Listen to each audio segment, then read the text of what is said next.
Сәлеметсіздер, мен құрметті 11-ші сыныптың оқушылары. Қалдарыңыз қалай? Бүгін біз ағылшын пәні бойынша жиынтық бағалауға арналған тапсырмаларды орындайтын боламыз. Ең алдымен арнама тіркеліп және лайк басып, басқа да достарыңызбен бөлісіп кетуді ұмытпаңыздар. Бізде бөлім Summative oценивать for the unit, interview and instruction бөлімі бойынша жиынтық бағалау тапсырмалары. Жалпы бізде бұл бөлім сұхбат және нұсқаулық бөлімі бойынша жиынтық бағалау тапсырмалары, яғни екінші тоқсанның ең алғашқы бжб1 тапсырмалары. Олай болса, оқушылар, тапсырмамызды бастайық. Бізде ең бірінші тапсырма listening тапсырмасы. Task 1: listen to journalist giving advice on interviewing technique ways. The journalist uses some words and phrase related interviewing.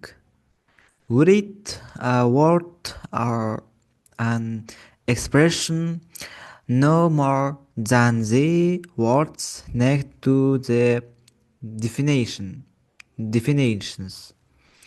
Link for listening task. Оқушылар, сіздер мына сілтемені тыңдау арқылы жалпы тапсырманың төмендегі тапсырмаларды орындайсыздар. Тапсырма 1: сұхбат алу әдістері бойынша кеңес беретін журналистің пікірін тыңдаңыз. Журналист сұхбатқа қатысты кейбір сөздер мен сөз тіркестерін қолданады. Анықтамалардың жанына сөзді немесе өрнекті 3 сөзден аспайтын жазыңыз деп бізге берілген.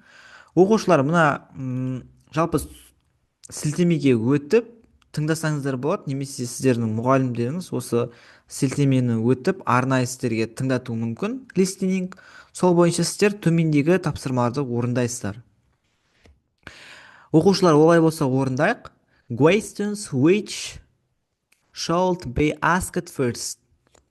Бұл жерде сіздерге айтылғандай, жалпы айтылған фактілер туралы бірінші сұрақтар қою керек. Сұрақ деген фактілер туралы деген жалпы осылай берілген. Questions about facts.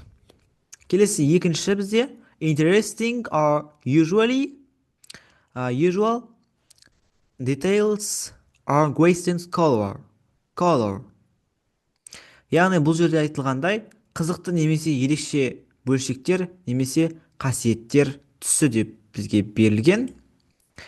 Person who answers the questions interview. Яғни оқушылар, бұл жерде айтылғандай сұрақтарға жауап беретін адам деп бізге сұрақ берілген. Бізде сұхбаттасушы, яғни interview. Something which the speaker doesn't want to be included in the story of the record. Бұл жерде баяндамашы жазбадан тыс сюжетке қосылғысы келмейтін нәрсе деп бізге берілген. Бұл жерде жалпы дұрыс жауап off the record. Бесінші тапсырма questions which tricks someone into giving the answer you want, leading questions.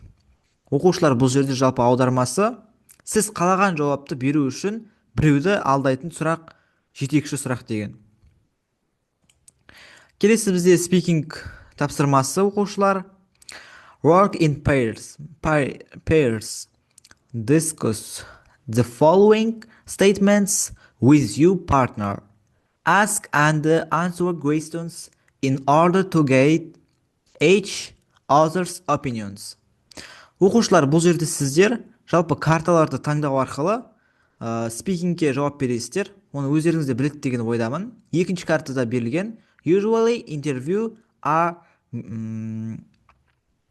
minister prated. Ал бізде жалпы мен бірінші картаны таңдаған болатынмын. Карт 1. It is a good idea to discuss the interview questions beforehand. Яғни бұл жерде айтылғандай, бірінші картада сұхбат жайында берілген. Қазір енді сіздерге барлығын толықтай аудармасымен айтатын болам. Сұхбат сұрақтарын алдын ала талқылаған дұрыс деп бізге берілген. Жалпы осындай тақырыпта бізге берілген бірінші картада. Мен енді оқушылар төменге спикинг деп берген болатынмын. Енді қазір сіздерге барынша көрінетіндей етіп көрсетейін. Міне оқушылар.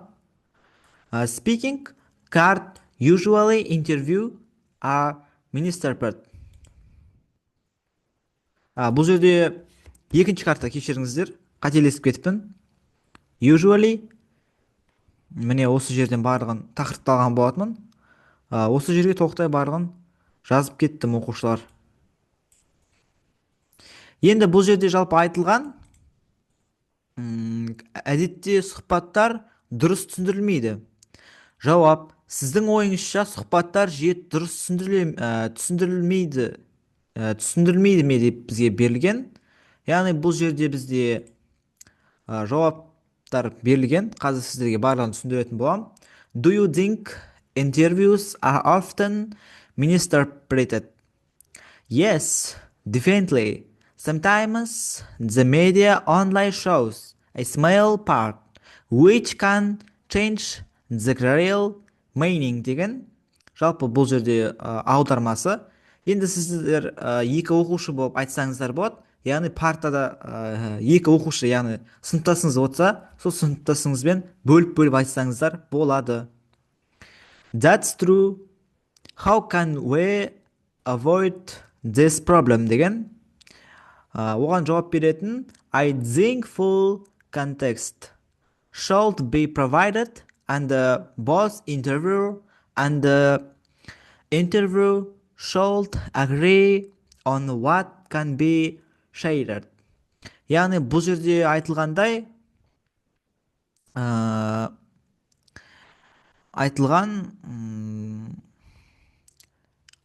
аға жауап берілді. Келесі бізде әрине кейде бұқаралық ақпарат құралдары нақты мағынаны өзгерте алатын кішкене бөлігін ғана көрсетеді. Жауап: бұл рас. Бұл проблемадан қалай аулақ боламыз деген. Менің жауабым бұл: менің ойымша толық контекст ұсынылу керек, және сұхбат берушіде, сұхбат алушыда бөлісуге болатын нәрселер туралы келісу керек. Жалпы солай жауап берген болатынмын. Келесі бізде соңғы сөйлем. So transparency is the key. B. Hastily, truth and clarity are very important. Яғни бұл жерде оқушылар сіздерге айтылғандай сұрақ берілген, сонымен ашықтық маңызды ма? Оған Б жауап береді, яғни екінші адам. Дәл солай, сенім мен айқындық жалпы өте маңызды деп бізге жауап берілген аудармасында. Жалпы оқушылар енді барлығын түсінді деген ойдамын. Бізде әрине дескриптор бал қою жүйесімен бағаланамыз. Бізде толық бал 9 бал. Осы 9 балдың тоқтай 9 балын жинап өткен болатынбыз оқушылар. Енді оқушылар осы еңбегімді бағалап, арнама тіркелеп және лайк басып, басқа да достарыңызбен бөлісіп кетуді ұмытпаңыздар. Күндеріңізге сәттілік тілеймін. Бүгінге осы, сау болыңыздар.